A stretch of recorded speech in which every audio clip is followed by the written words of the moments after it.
tan importante que es la hermosura de la santidad.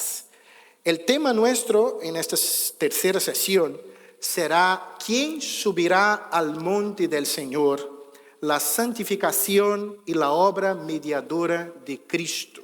¿Quién subirá al monte del Señor? La santificación y la obra mediadora de Cristo, a la luz del texto de Hebreos capítulo 10, del verso 10 al verso 25. Ya habéis fijado mi acentillo, no soy de aquí, como ya he dicho, ¿no? Soy de Brasil, pero espero que vosotros puedan comprender la palabra predicada. Hebreos capítulo 10, del verso 10 al verso 25. ¿Quién subirá al monte del Señor?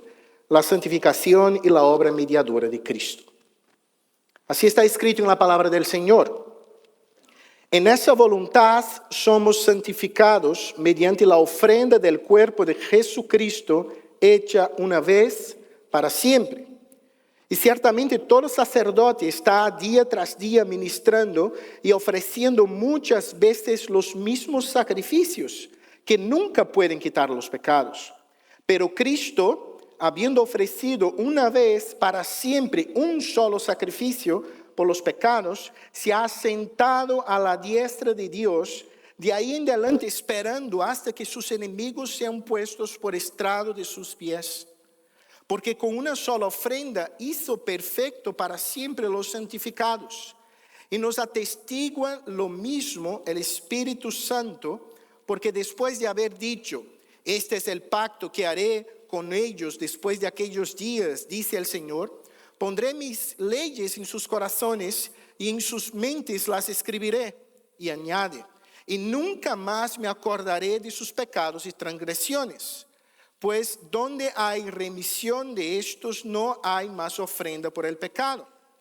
Así que, hermanos, teniendo libertad para entrar en el lugar santísimo por la sangre de Jesucristo, por el camino nuevo y vivo que Él nos abrió a través del velo, esto es, de su carne, y teniendo un gran sacerdote sobre la casa de Dios, acerquémonos con un corazón sincero, en plena certidumbre de fe, purificados los corazones de mala conciencia y lavados los cuerpos con agua pura, mantengamos firmes sin fluctuar la profesión de nuestra esperanza, porque fiel es el que prometió. Y considerémonos uno a otros para estimularnos al amor y las buenas obras, no dejando de congregarnos como algunos tienen por costumbre, sino exhortándonos y tanto más cuanto ves que aquel día se acerca. Mantenga tu Biblia abierta, nosotros vamos a volver al texto, pero me gustaría orar al Señor. Padre, te doy gracias por tu palabra, por tenerla en un idioma que podemos comprenderla. Te pido que tu Espíritu alumbre nuestras mentes y corazones, que aquellos que aquí están, que ya te conocen, puedan amarte más, que aquellos que no te conocen puedan conocerte y así amarte. Somos tu grey, háblanos. En nombre de Jesús. Amén. Queridos, imaginaos la escena. En una península desértica tenemos una multitud acampada cerca de un monte.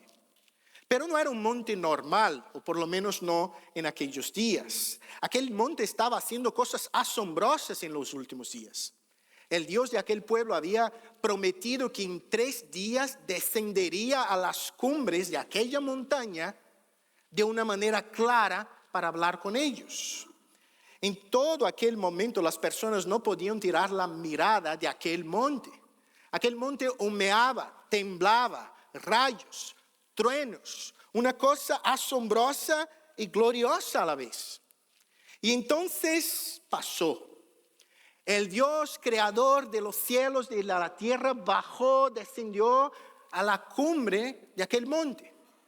Y llamó con una voz potente un anciano para subir hacia allí.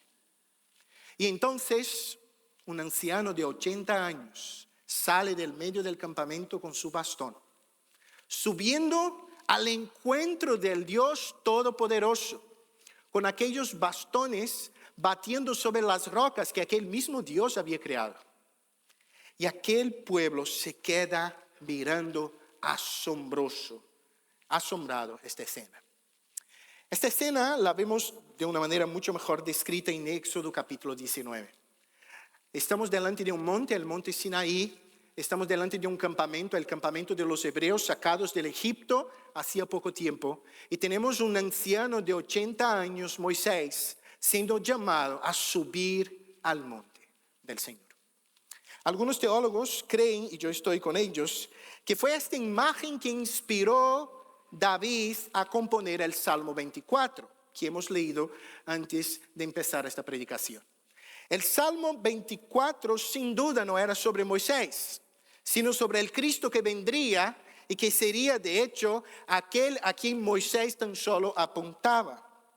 Pero cuando leemos el Salmo 24 vemos esta imagen de trasfondo.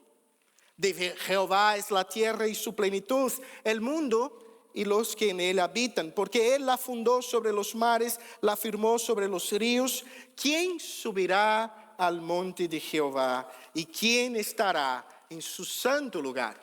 El limpio de manos y puro de corazón, el que no ha elevado su alma a cosas vanas ni ha jurado con engaño. Él recibirá bendición de Jehová, justicia de Dios de salvación. ¿Quién subirá al monte del Señor? Esta pregunta es clave y suele ser equivocadamente contestada. Al mirar la historia de Éxodo 19 solemos pensar, mira, yo soy aquel anciano subiendo a la cumbre del monte para encontrarme con Dios. Y la verdad es que nosotros todos somos como aquellos hebreos, pecadores indignos delante de una asombrosa manifestación del Dios de Israel. Cuando leemos el Salmo 24, solemos tener la siguiente idea en nuestra cabeza. ¿Quién subirá al monte del Señor? El limpio de manos y puro de corazón. Mira, David está hablando de mí. Tío bueno, guapo, voy a la iglesia, cumplo las cosas que la Biblia dice sobre mí. Yo soy aquel que subirá al monte del Señor. Pero querido, todos nosotros sabemos que nuestras manos no son tan limpias así. Todos nosotros sabemos que en nuestro estado natural no podemos nos acercar a la gloria de Dios. Yo creo que el Salmo 24 ya nos da una respuesta, pero usaré estos versículos en la conclusión del sermón. Pero hoy intentaré explicar cómo podemos subir al monte santo del Señor. Y que de hecho solo podemos hacerlo a causa de un mediador, a causa de una persona que se llama Jesucristo. Y me gustaría hacerlo a la luz del texto de Hebreos capítulo 10, del versículo 10 al versículo 25. El contexto de Hebreos ya debe ser conocido de la mayoría de los hermanos. El libro a los Hebreos no sabemos quién escribió. Los reformadores solían decir Pablo. Actualmente los estudiosos del Nuevo Testamento creen que no fue Pablo. Posiblemente de hecho no fue Pablo. Pero fue un creyente de origen judío que conocía muy bien las enseñanzas del Antiguo Testamento. Y a la luz de su encuentro con Cristo busca escribir un libro que dice que Jesús es superior a todos los fundamentos de la fe en el Antiguo Testamento. De una manera más teológica, ¿por qué el nuevo pacto o la nueva alianza es superior a la antigua alianza? Y entonces el libro a los Hebreos va a hablar, por ejemplo, de la superioridad de Cristo en relación a los ángeles, a Moisés, a los sacerdotes, al sábado, al templo, superior al sistema de sacrificios levíticos. Y nuestro capítulo 10 es la conclusión de un bloque que empieza en el capítulo 8. Que es un bloque donde el autor trabaja básicamente la idea de la superioridad de Cristo en relación al sacerdocio levítico y al sistema de sacrificios en el Antiguo Testamento. Nuestro capítulo 10 es la conclusión de este tema y el autor ya dice claramente en el versículo 4, si tú vuelves unos versículos, claramente está escrito, porque la sangre de toros y de machos cabríos no pueden quitar los pecados. O sea, aquellos sacrificios de la antigua alianza no eran suficientes. Ellos eran sombras o tipos, esto es algo que el autor a los Hebreos va a usar muy a menudo y yo hoy también, que apuntaban para sí un sacrificio perfecto, vicario, sustitutivo, que de una vez por todas solucionaría el problema. Y para trabajar esto, si tú sigues en el versículo 5, el autor va a citar el Salmo 40, versículo 6 y versículo 8, hablando claramente, mira, sacrificios y ofrendas no quisiste, mas me preparaste cuerpo. Holocausto y expiaciones por el pecado no te agradaron. Entonces dije, he aquí vengo, oh Dios, para hacer tu voluntad, como en el rollo del libro está escrito de mí. El Salmo 40, un salmo mesiánico, claramente ya decía que estos sacrificios eran temporarios, no eran suficientes, no serían capaces de solucionar el problema. Tenía que venir alguien a cumplir perfectamente la voluntad de Dios. Y este es el mismo Cristo. En la explicación que el autor da, el versículo 8, 9 y 10, vemos claramente esto. Él diciendo, mira, sacrificios y ofrendas no quisiste. Y el autor a los hebreos va a decir, las cuales cosas se ofrecen según la ley. Pero hubo un momento que el texto dice, he aquí vengo, el versículo 9, oh Dios, para hacer tu voluntad. Y cuando Jesús viene a hacer su voluntad, el texto dice, quítalo primero para establecer el último. O sea, el sistema de sacrificios del Antiguo Testamento es quitado, es cumplido, no funciona más. Él apuntaba para algo que ha venido, que ya ha hecho, que ya fue suficiente. Y entonces, en el versículo 10, que es de hecho el primer versículo de nuestra exposición, tenemos el argumento central de todo lo que voy a hablar. El versículo 10 dice, en esa voluntad somos santificados, mediante la ofrenda del cuerpo de Jesucristo, hecha una vez para siempre. En esta obediencia hecha perfecta, una voluntad cumplida a la perfección por Cristo, por medio de su ofrenda, de su propia vida, de su propio cuerpo, fuimos santificados, que es el tema central de nuestra conferencia este año. Por esto me gustaría hablar de 4 razones por las cuales somos santificados en esta voluntad.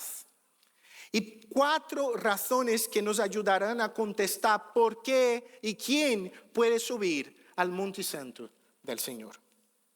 La primera verdad, queridos, que me gustaría compartir con vosotros a la luz de los versículos 11 al 13, es que somos santificados porque en Cristo tenemos un mejor sacerdote.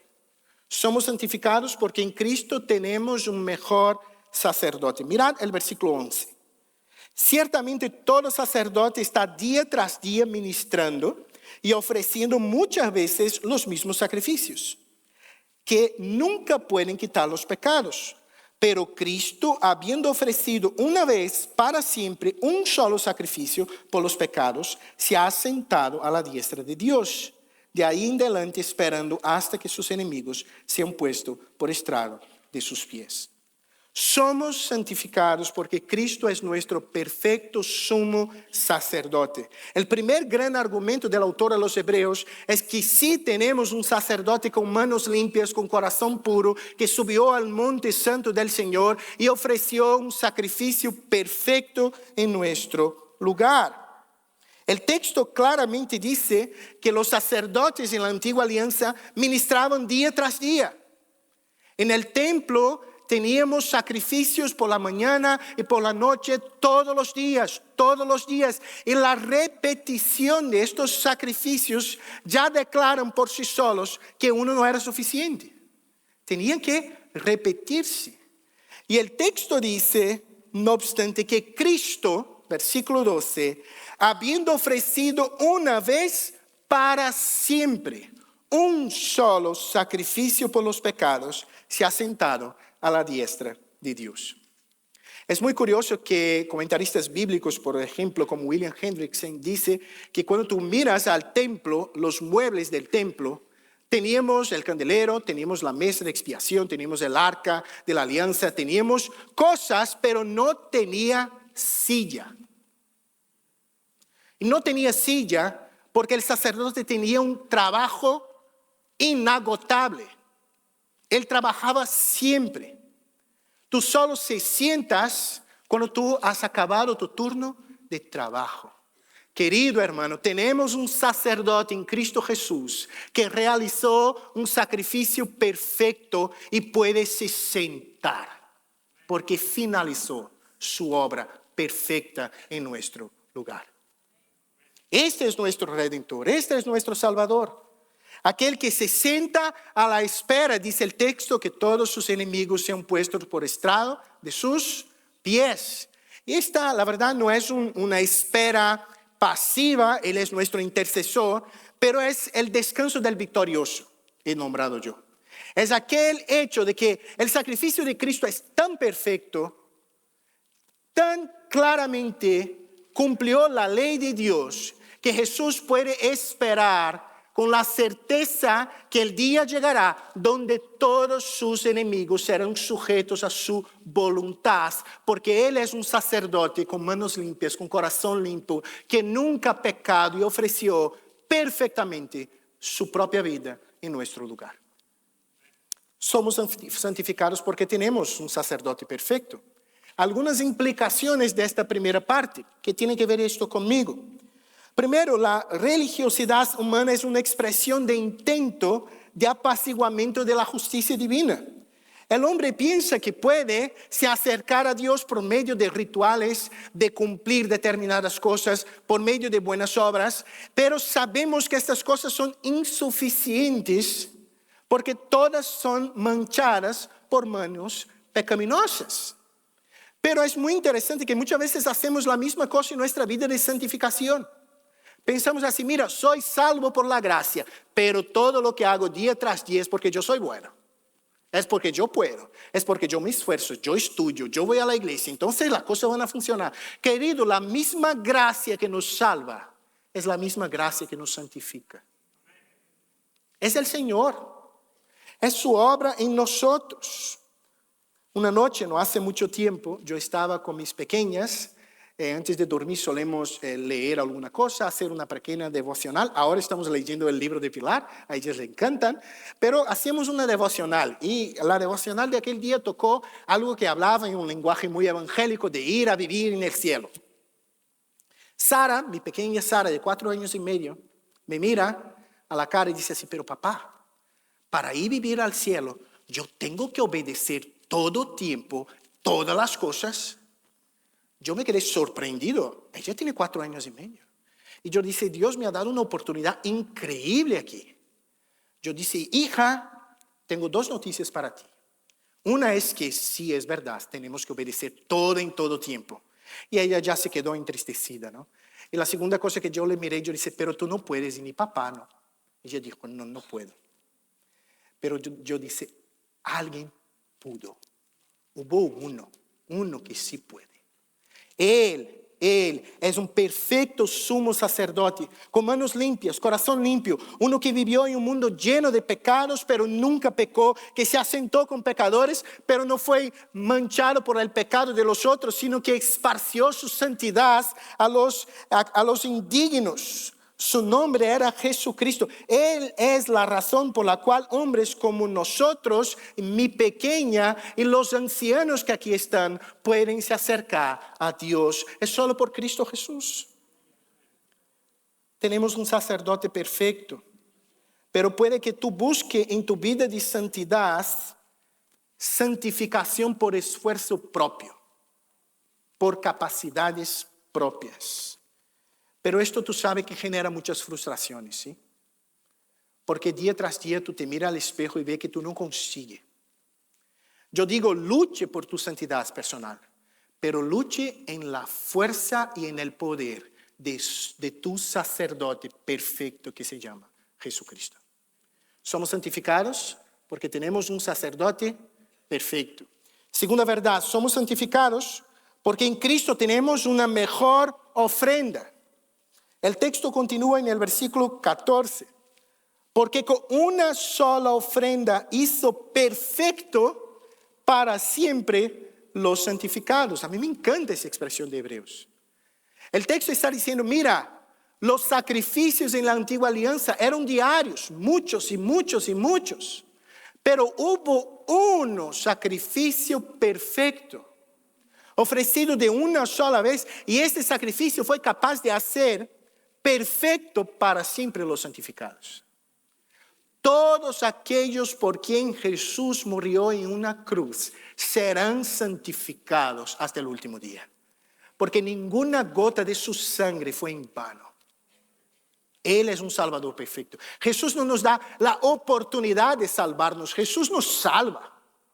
Jesús viene hacia nosotros y hace lo que nosotros no podemos hacer por nosotros mismos. Él baja las tinieblas para salvar indignos pecadores, como tú y como yo.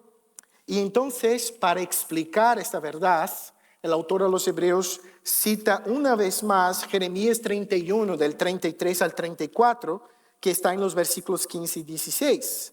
El texto dice: nos atestigua lo mismo el Espíritu Santo, porque después de haber dicho, este es el pacto que haré con ellos, después de aquellos días, dice el Señor, pondré mis leyes en sus corazones y en sus mentes las escribiré, añade, y nunca más me acordaré de sus pecados y transgresiones, pues donde hay remisión de estos, no hay más ofrenda por el pecado. El texto de Jeremías es importante y el autor de los Hebreos lo cita desde el capítulo 8, porque es el texto del Antiguo Testamento donde habla que vendría un tiempo, en aquel caso futuro, para nosotros pasado, donde empezaría un nuevo pacto, una nueva alianza.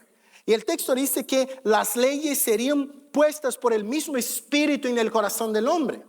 El pastor Conrad va a hablar más adelante sobre el papel, el rol del Espíritu en la santificación.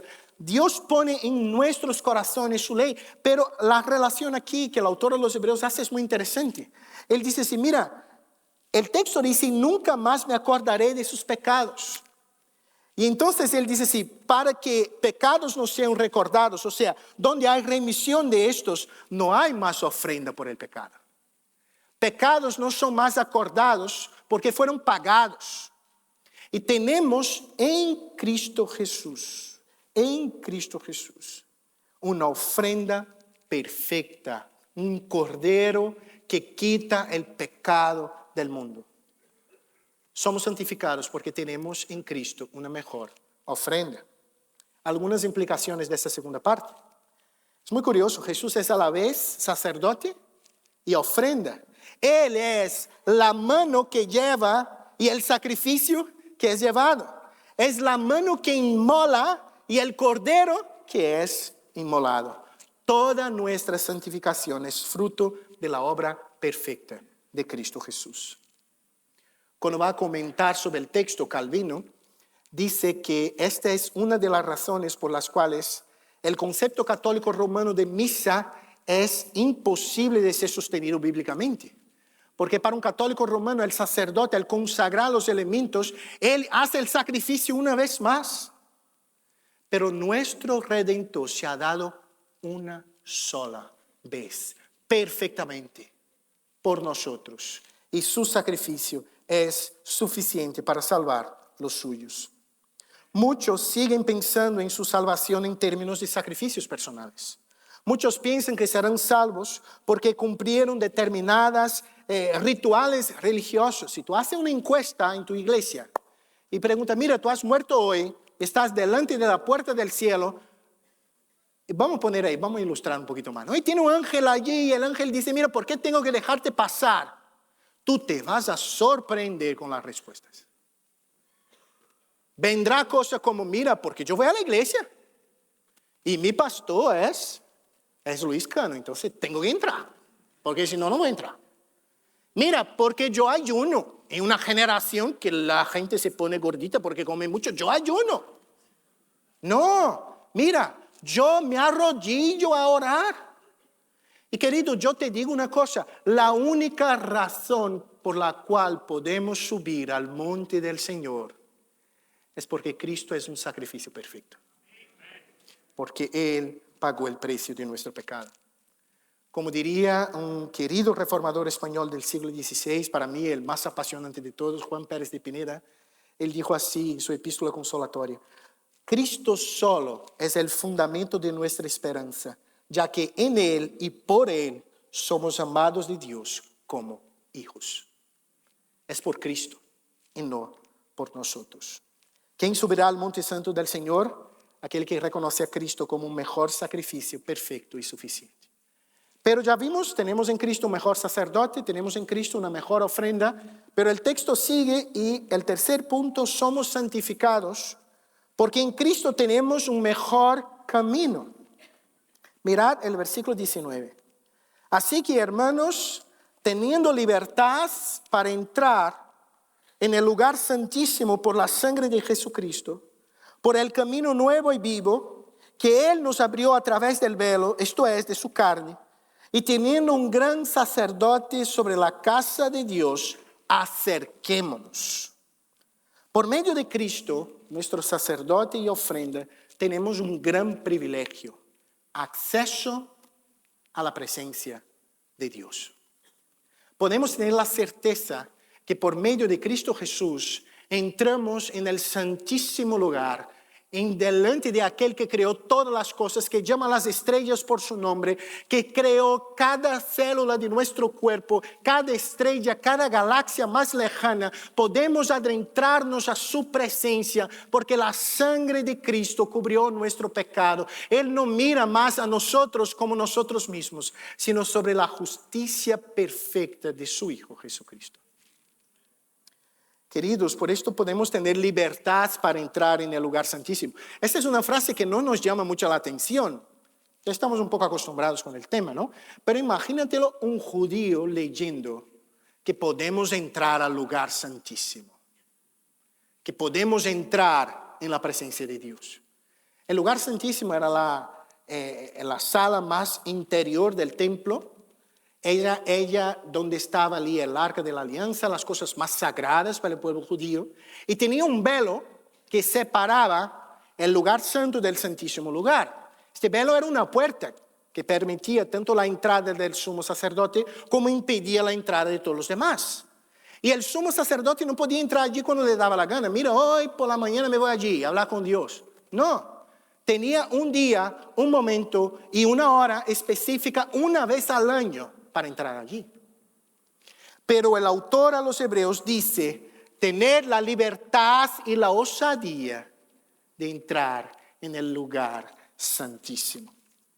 Queridos hermanos, cuando el Cordero de Dios que quita el pecado del mundo murió en una cruz, cuando el Cordero de Dios subió al lugar santo, al monte del Señor, y clamó: consumado es, dice la Escritura que aquel velo físico se rompió de arriba a abajo, no por manos humanas, sino por el mismo dedo de Dios. Y aquella imagen física quería enseñarnos algo muy profundo. En Cristo Jesús tenemos un mejor camino. Y me entristece mucho ver la iglesia evangélica intentando traer cosas de la antigua alianza para la iglesia. Ponemos candeleros, hacemos fiestas, hacemos un montón de cosas. Querido, estamos cambiando la luz por la sombra. Esto es locura. Cristo es un mejor camino. El texto dice: teniendo un gran sacerdote sobre la casa de Dios. Yo vivo en una comunidad autónoma más agrícola, ¿no? No vivo en un pueblo, vale, Don Benito tiene 38,000 habitantes, no es pueblo.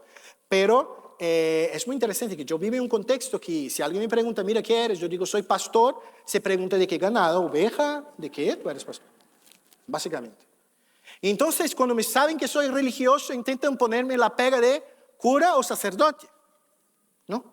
Pero querido, yo tengo un sacerdote perfecto. Yo no soy un sacerdote perfecto. Mis manos no están limpias. Pero Jesús es para ti un sacerdote perfecto. Y por medio de Cristo Jesús, dice el texto, por medio de su cuerpo, de su carne, somos unidos una vez más a Dios. Algunas implicaciones de esa tercera parte. Cuando Moisés caminaba rumbo al monte Sinaí, que humeaba, temblaba, todo el resto del pueblo y mismo los animales fueron alejados del monte. Acordaos, ni los animales podían se acercar al monte. Toda la escena es como si estuviera clamando así: alejaos de aquí, el Dios Santo ha descendido y no podéis cruzar esta línea y acercarse a la santidad de Dios. Esta es la idea del Antiguo Testamento. Dios no cambió. Hemos visto a André predicando hoy por la mañana. Dios es santo, Él es hermoso en su santidad, pero nosotros cambiamos.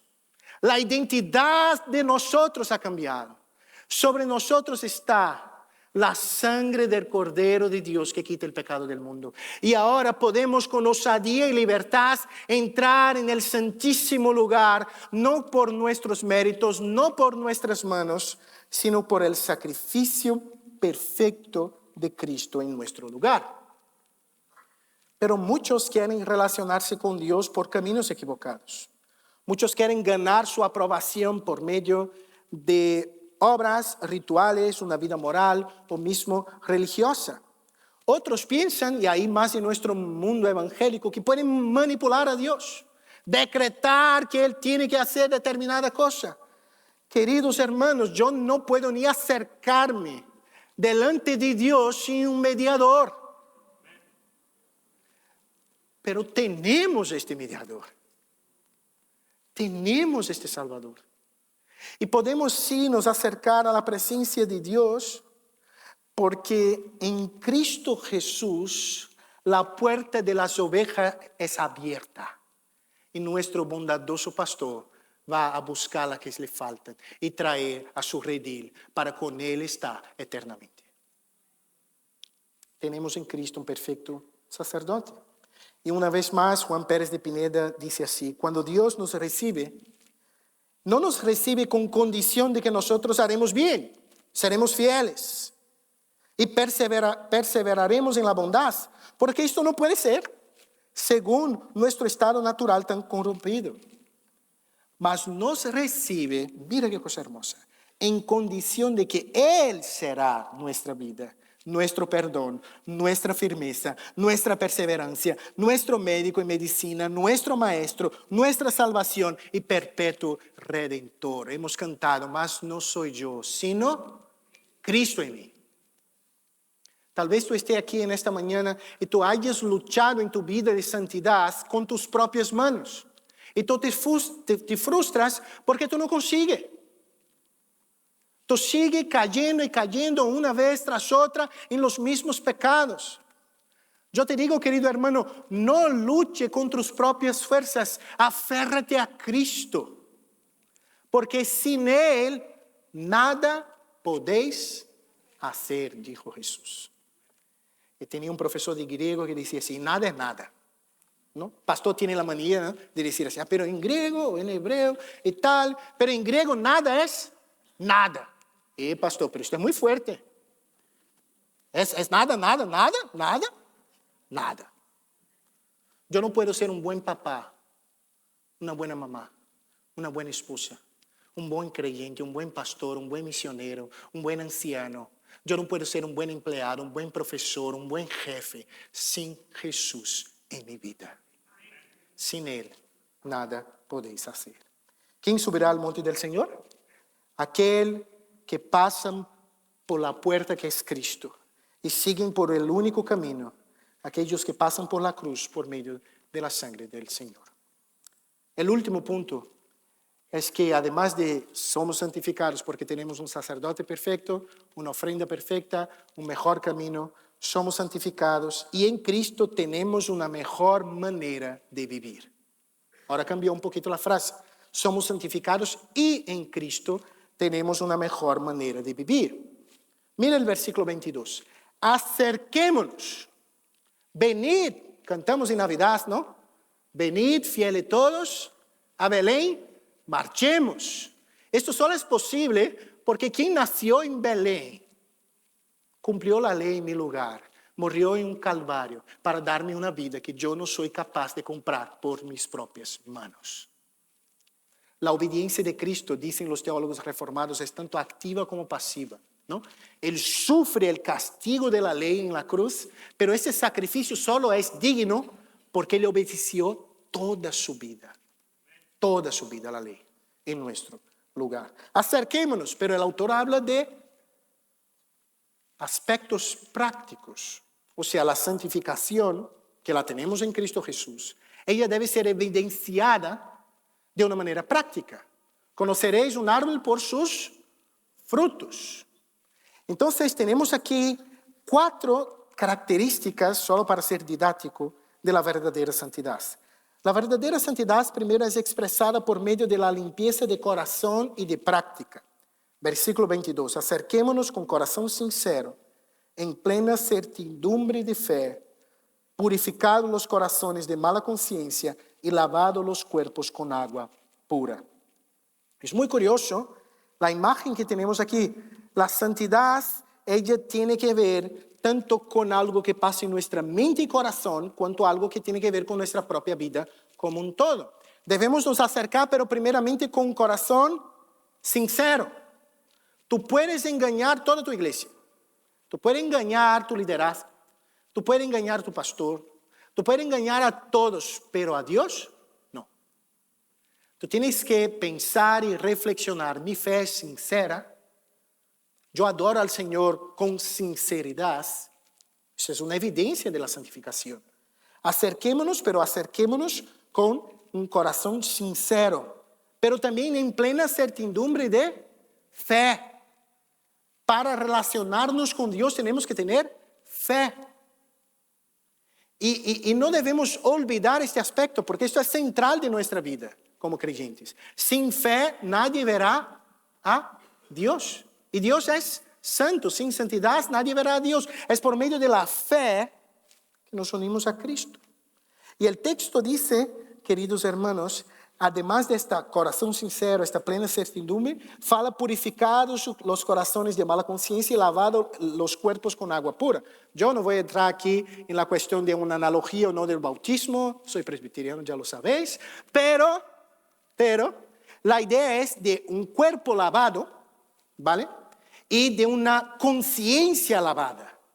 Y aquí para mí están las dos evidencias. O sea, la santificación verdadera ella es tanto interior cuanto exterior. Muchas veces enfatizamos una en lugar de la otra. Pero la Biblia propone un equilibrio entre la fe y la santidad interior y la santidad exterior. Pero hay otra verdad. La verdadera santidad es expresada por medio de la perseverancia en la pureza doctrinal. Pastor, ¿esto? Pero mira lo que Pablo va a decir. Pablo no, el autor a los Hebreos. Versículo 23. Mantengámonos firmes sin fluctuar la profesión de nuestra esperanza, porque fiel es el que prometió. Santidad tiene que ver con pureza doctrinaria también. Para usar una categoría escrita por un filósofo llamado Zygmunt Bauman, vivimos en una sociedad líquida, fluctuante, plástica, elástica. Pero nuestra fe debe estar anclada y firme. Mantengámonos firmes sin fluctuar la profesión de vuestra fe. Santidad tiene que ver con pureza doctrinaria, con levantarnos y decir, mira, esto es malo, esto está equivocado, no debemos hacer así. Y claro, no sacar esto de mi cabeza, sino que de la propia Escritura, que es la palabra de Dios. Pero vivimos tiempos oscuros, donde no se habla más de pureza doctrinaria. Esto es cosa de extremistas. Pero esto es cosa de Hebreos, capítulo 10. Esto es cosa de santidad, celar por la doctrina en la iglesia es algo esencial. Y yo te animo, pastor y anciano que está aquí presente, cele por la doctrina de tu iglesia. Enseñe la verdad de la Escritura. Esto es santidad también. Pero tercero, la verdadera santidad también es expresada por medio del labor y de las buenas obras. Mira lo que el autor a los Hebreos dice. Y considerémonos uno a otros para estimularnos al amor y las buenas obras. Santidad tiene que ver con la manera como yo amo a mi prójimo y como yo sirvo a mi prójimo.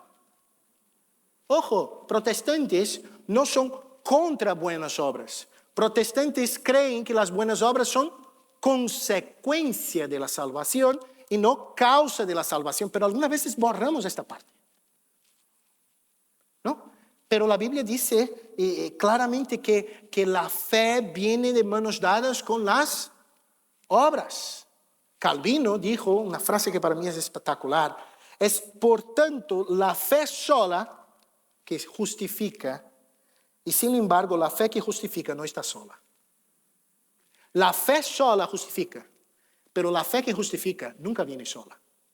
Entonces, si tú amas la doctrina de la justificación por la fe, pero tu vida no evidencia los cambios del Evangelio, mi querido hermano, tú no has comprendido la doctrina de la justificación por la fe. Porque si yo amo a Cristo, yo quiero vivir como Cristo ordena. En la Escritura, amar es obedecer, no es mariposas en el estómago. ¿Vale? En la Biblia, amar es obedecer. Y debemos expresar entonces amor hacia el prójimo. Pero el último punto es muy curioso. Santidad también tiene que ver con la participación activa en el cuerpo de Cristo. El último versículo, no dejando de congregarnos, como algunos tienen por costumbre, sino exhortándonos, y tanto más cuanto veis que el día del Señor se acerca. Queridos, santidad tiene que ver con amar el cuerpo de Cristo. Yo siempre hago la misma ilustración en mi iglesia. Ellos ya están acostumbrados, pero aquí es un público nuevo, voy a hacerlo aquí una vez más. Si alguien viene aquí, mi esposa está allí. A ella no le gusta cuando yo hablo mucho de ella, pero la mejor parte que tengo yo, tengo que hablar de ella. Si tú llegas así a mí y dices, mira, Gabriel, a mí me encanta. Tú eres un tío muy guay, pero tu esposa... no me gusta de Kelly. Kelly no, a Kelly no me gusta. Yo digo, vete a comer allí fuera entonces, porque si tú dices que me ama, pero no ama a mi esposa, esto no tiene sentido. Pero cuando uno dice, yo amo a Jesús, pero no voy a la iglesia, no congrego, no estoy con los hermanos de Cristo, yo estoy diciendo que yo amo la iglesia, pero la esposa a mí no me gusta. Querido, no es posible amar a uno y no amar al otro. Ame su iglesia local. Yo te animo, nosotros todos somos pastores y miembros de iglesias pequeñas. Esta es la realidad de España, ¿no? Yo te animo a seguir congregando, luchando para que más y más personas se acerquen, permanezcan y continúen la fe, porque esto es también una expresión de la verdadera santidad. El congregar, el estar reunido como cuerpo de Cristo. Las últimas implicaciones de hoy. La santidad práctica es un resultado esperado de la vida del regenerado. Tiene que estar ahí. Tiene que estar ahí. Hay que tener frutos que evidencian que tú has comprendido todo esto del sacerdote, del camino, de la ofrenda. Si tú dices que has comprendido todo esto, pero tu vida no se lo demuestra, algo va malo. El autor a los Hebreos nos presenta algunas implicaciones. La primera de ellas tiene que ver con una santidad que es tanto interior cuanto exterior. Y aquí hay una aplicación muy interesante. Muchas veces fijamos mucho en el exterior. Mira, fulanito tiene pinta de creyente, habla como creyente, se viste como creyente, canta como creyente, levanta la mano, ora como creyente. Él es creyente, pero en su corazón él no lo es. Porque su fe no es sincera. Su fe no es la fe salvadora que ama, cree y descansa. No es. Pero toda la iglesia mira y dice, este es la mejor persona del mundo. Muchas veces somos una sociedad que se mira mucho al exterior, ¿no? Pero hay el otro extremo, el otro problema también. Y esto tal vez sea un poco más normal, por desgracia, en nuestros círculos reformados. Yo amo mucho al Señor, la Biblia, sola Escritura, sola fe, sola fide y todo esto, Calvino, institución, sé todo, pero vivo una vida terrible. Es un padre terrible, un marido terrible y no quiere saber nada. Él es el peor empleado del trabajo, nada lo soporta, pero soy el gran baluarte de la doctrina reformada. Querido hermano, si tú no evidencias externamente tu fe interna, algo va mal. Hay que evidenciar. Debemos celar por la doctrina de la iglesia en medio de una sociedad que ha dado las espaldas para la doctrina. Debemos celar, esto es santidad. Debemos, en tiempos de una santidad como orgullo espiritual, ¿ya has visto esto? En algunas iglesias es así, yo soy santo y vosotros sois lo que sobra. Porque yo, no sé si te habéis fijado, pero al subir esta escalera casi no tocaba en el suelo de tanta santidad. Es así que la gente piensa. Y ahí ponen unas matices de piedad en el medio y ya está. Querido, santidad es amar, es servir, es soportar. Todo esto hace parte de una vida de santidad, ¿no? Exhortándonos a amar mutuamente, dice el texto, a buenas obras. Otra cosa, santidad está reflejada en nuestro amor hacia la iglesia. ¿Cómo está tu amor hacia tu iglesia local? Una palabra a los miembros de iglesia, a los pastores también. Muchas veces venimos a lugares así y nos encanta, ¿no? Tenemos dos buenos predicadores, un mamá predicando y tal, y ahí pensamos que esto es lo bueno. Yo digo, querido, nadie vive de chuletón, vivimos de garbanzos y lentejas. ¿Sí o no? Ore por tu pastor porque él es quien te da alimento, no soy yo. Yo doy a los míos allí, mañana, después de mañana. Ame tu iglesia local, ame tu pastor, ore por él. Se esfuerce para estar, congregar, sentir. Esto también es una expresión de la santidad. Y me gustaría concluir, queridos, volviendo a la escena inicial. Un monte temblando, humeando, truenos, rayos. Dios descendiendo sobre la cumbre del Sinaí. Un hombre anciano subiendo con su bastón al encontrarse con Dios. Esto fue lo que el campamento ha visto. Un Moisés con un bastón subiendo al monte. Pero si aquellas personas pudiesen mirar con ojos espirituales y ver que aquel anciano no estaba solo. Tenía un sacerdote perfecto a su lado, que le cargaba en los brazos y subía cada escalón hacia la cumbre, porque Moisés no era capaz de acercarse a la faz del Dios Santo. 1500 años después, hubo otro monte, un monte más pequeño, pero mucho más terrible. Su nombre, Calavera, Gólgota. Allí tenía otro hombre, caminando rumbo a aquel monte terrible. Aquel sí marchaba solo, porque él era perfecto, sacerdote.